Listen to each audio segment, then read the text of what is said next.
So how do you get into something like that? Like, what was your main motivation to become a prostitute? Yeah. So I'm a single parent, Yeah. and I had a couple kids to take care of, and I had two separate friends, probably about a week apart. They didn't know one another, so it was a little odd.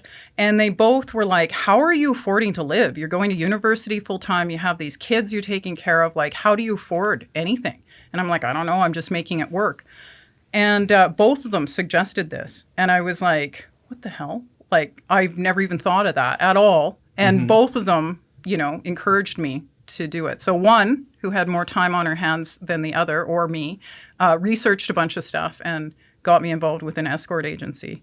And I don't think there were a lot of tall redheads with big boobs in Edmonton at the time. And I became pretty popular pretty fast, and I was completely anxiety-stricken and quit that. And it was just too overwhelming, I think. And the same friend then later suggested body rub studios, which I didn't even know existed. Right. And she hooked me up with a body rub studio, and that's how I got into the business. Now, to put it in more aggressive terms, is that just like kind of like It's a brothel. Okay. No, it's it's a massage studio. Okay, Yeah. So like a crank station or however you want to. Yeah. Yeah. So okay. you're working with other people, you're licensed, and yeah. Mm-hmm.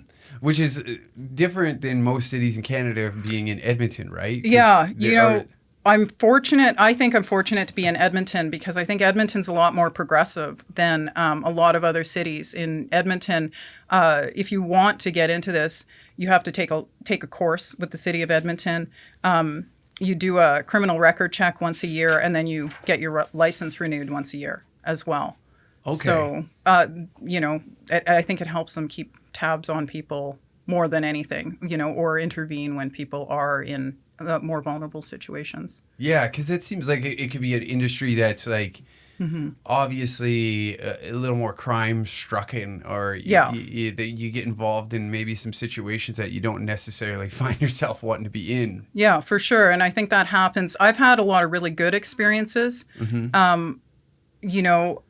There's a lot that goes on out there that, I don't want to be involved in for sure, but unfortunately it goes on. So I think having the licensing involved does really help. Keep that to a minimum, or at least have people out there that you can, resources that you can access more easily. Yeah. Yeah, I think it opens up a door too, because honestly, it's one of the oldest professions that has ever been on the planet. Yeah. And it's crazy for me, like you hear many people talk about it, and it's crazy to think that you can buy marijuana now legally, you can buy liquor legally, but sex is still that one thing. Yes. It's amazing. It's taboo for some reason. It's amazing to me. It's like super repressive, and it was not anything I ever woke up one day and just decided I wanted to get involved with the sex trade. It was a huge learning curve for me. Luckily, when I started with some people who had been involved in the business for a long time, and I think they saw how deer in the headlights I was. Yeah. And so they were really super generous with me with advice, and I started off on the right foot, in the sex trade. And, there's a lot of people out there that don't, and human trafficking is a real thing.